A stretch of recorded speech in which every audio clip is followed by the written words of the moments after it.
Mic check, mic check, mic check, mic check, mic check, mic check, mic check, mic check, mic check.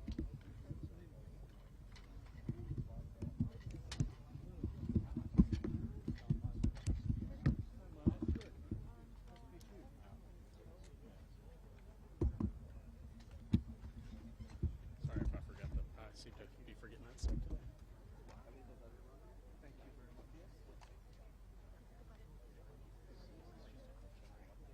Yes. There was a request and available today, so this will be a brief briefing. Carlos, Carlos, ¿escuchas? Mic check, mic check, mic check, mic check. 1, 2, 3, 4, 5, 6, 7, 8, 9, 10.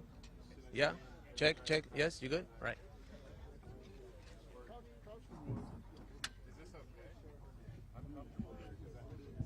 It's just going to be hard to see you to get your question.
Folks, our signer is 2 minutes away, so we'll give him 2 minutes, okay? Minute warning? Yeah. Our sign language guy is 2 minutes away.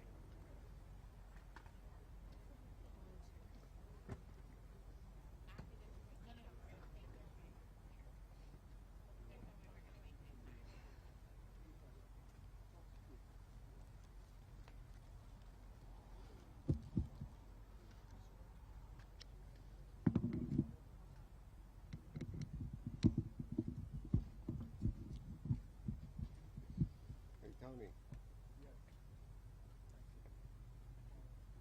See if you can hear 1, 2, 3, 4, 1, 2, 3, 4, 1, 2, 3, 4, 1, 2. Okay. Chief Drake, and I'll open it.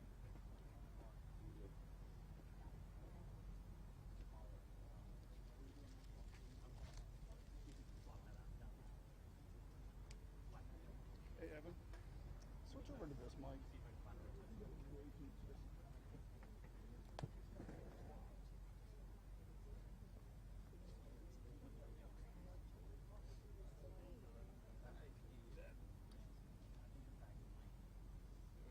Quick mic check. Mic check. 1, 2, 3. 1, 2, 3. Mic check. Mic check. 1, 2. 1, 2. Everything's good? Everybody okay?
about a 30-second warning.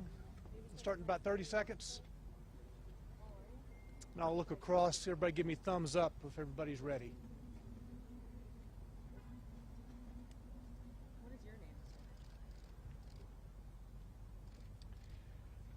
All right, good afternoon. I'm Don Aaron with the Nashville Police Department. We want to give you a brief update this afternoon as to what we know about the Covenant murders on yesterday. There's one rumor going on throughout the community that we want to take a moment to clear up. There are those who think that specific individuals were targeted by the shooter who entered the building on Monday. We have no evidence that individuals were specifically targeted. This school, this church building, was a target of the shooter, but we have no information at present to indicate that the shooter was specifically targeting any one of the 6 individuals who were murdered. Chief John Drake will now update you on the progress of the investigation overnight and this morning, including what we know about the individual's purchases of firearms over the past couple of years. Again, this will be a brief briefing today. Chief John Drake. Good afternoon, everyone. Thank you again for being here. Just a brief update of what we know right now. We've interviewed the parents of Audrey Hale, and we've determined that Audrey bought 7 firearms from 5 different local gun stores here legally. They were legally purchased. 3 of those weapons were used yesterday during this horrific tragedy that happened. We know that they felt that she had 1 weapon and that she sold it. She was under care, doctor's care, for an emotional disorder. Law enforcement knew nothing about the treatment she was receiving, but her parents felt that she should not own weapons. They were under the impression that when she sold the 1 weapon that she did not own anymore. As it turned out, she had been hiding several weapons within the house. We also don't have a motive at this time. We feel that the students that were targeted were randomly targeted. There was not any particular student that she was looking for at the time of the incident. And that's what we know as I speak, and we'll take any questions that you have. So in the manifesto, there's several different writings about other locations. There were locations, there was talks about the school. There was a map of the school, a drawing of how potentially she would enter and the assaults that would take place. It's quite a bit of writing to it. I have not read the entire manifesto. Our team and the FBI has been working on this. Chief, can you clarify where exactly the victims were located? You mentioned the common area. Were they all together, the students and the adults at the same time? Where were they? So they were spread out in different locations. When I went into the actual church, the kids had already been transported to the hospital. Also, the 2 of the adults, I did see the head school person, and she was in the hallway by the office. That's the only one. They were spread out. Wasn't in one common area, but they were spread out. Chief Drake, can you talk about the response in terms of targeting other buildings, other places? There was some writings in the manifesto about other locations, but as far as it being an actual target, I can't confirm that at this time. Chief, can we talk about your body cam footage? Did you feel like your One at a officers time, did please. everything One right? at a time, I'm sorry. please. Chief, why was CNN just about the 6 victims who were killed? Where exactly were they? Were they walking through the hallways when this happened? And I also heard peripherally that perhaps the head of the school may have ran towards the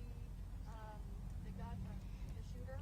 It's very possible the head of the school could have done that. I can't confirm that one way or the other. I do know she was in the hallway by herself. There was a confrontation, I'm sure. You can tell the way she was laying in the hallway. There was the custodian, the African American, as she shot through the door to enter. She sprayed rounds through the glass, striking him. You could see where he came to rest. As far as the others, they were just spread out in different locations. I can't say it was a confrontation, but they were met. She met the head person in the hallway. This man right here. Yeah. Thank you. Chief, you mentioned the guns, the multiple guns, and that the shooter was under the care of a doctor. Is there any law in this state that would have allowed police to take those guns away from this person had it been reported?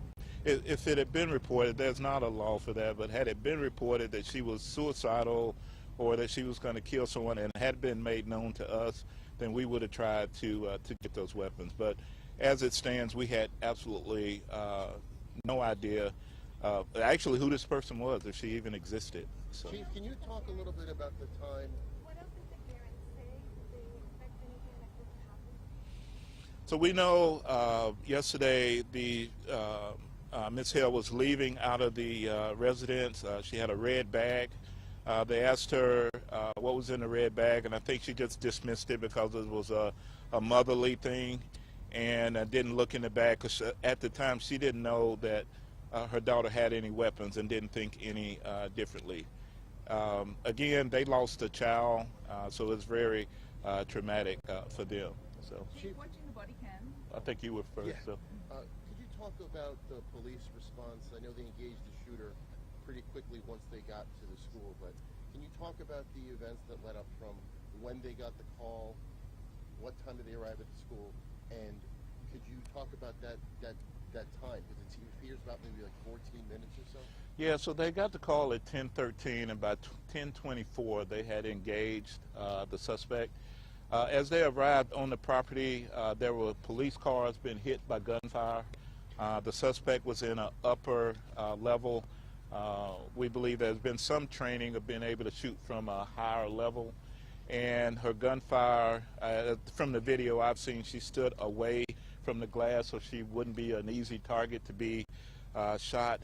But as officers were approaching the building, there was gunfire going on. They went in, they went through door by door as we clear buildings. They heard gunfire and immediately ran to that and then took care of this horrible situation. And how long did it take officers to actually get to the school initially from when the first call came in? From the time it went out from 10:13 to 10:24, it was over. The exact time, arrival time, I'm not sure. I know that myself, I ran emergency, and as I got there, they were coming out bloody and all kind of things were happening, so I barely missed being able or being there to go in as well. So it was really quick, the response, and I think you were next. So. Yeah, Chief, I was just going to ask you about the two officers whose body cam we've seen this morning. Had they ever been placed in a situation like that before? To my knowledge, I do not remember if those two in particular have been in that situation. Officer Collazo has worked as a paramedic with the SWAT team, so I'm sure he's had some type of weapons training. I was really impressed that with all that was going on, the danger that somebody took control and said, let's go, let's go, let's go, and went in and took care and just try to end this situation. But as far as being in this before, I'm unsure. You, sir? Sir, a friend of the families has reported, a friend of the Hale family has reportedly said that Audrey was autistic. Can you speak to that if you know if that's in fact true? I can't confirm that. I've heard that, but I can't confirm if that's true or not. Let's do one more question. One more question and we're going to stop. One more. Just on the officers, how are they faring today? 24 hours. Any indication of the significance of yesterday, why the shooter may have done this yesterday? And also, do you have anything that could indicate whether this was targeted for religious reasons? I can't confirm either. I'm not sure if that we're approaching a holy period at Easter and all of that. I can't confirm any of that. Do not know, and so why she targeted that particular church. We do know she was a student at that church at one point, but unsure right now if that was the reason why. And I think I'll take one more. Just on your two officers there, how are they feeling today? So I talked to them earlier, and they're trying to decompress, trying to make sense of all of this. I talked to President Biden. He's going to reach out and talk to them as well. They're just trying to do whatever they can with their families and just kind of remove themselves from all of this. So. Thank you all very much. Thank you. Thank you. Chief Drake, would you say the 14-minute response time from getting the call to arriving to the school, is that acceptable? Is that something you want to look back at and see if that was, that there could have been a quicker response time? So I'll answer that. We evaluate each and every situation, and so one of my principles is we're always looking to be innovative and evolving to get better. And so we look at every single incident we have, and if there's a way to get better, we feel a response right now. From what I've seen, I don't have a particular problem with it, but we always want to get better. We always want to get there in 2 or 3 minutes. And so there's a lot of things that could have happened. Traffic was locked down, etc. But we're always looking to get better. What do you So, tell thank you. kids, Chief?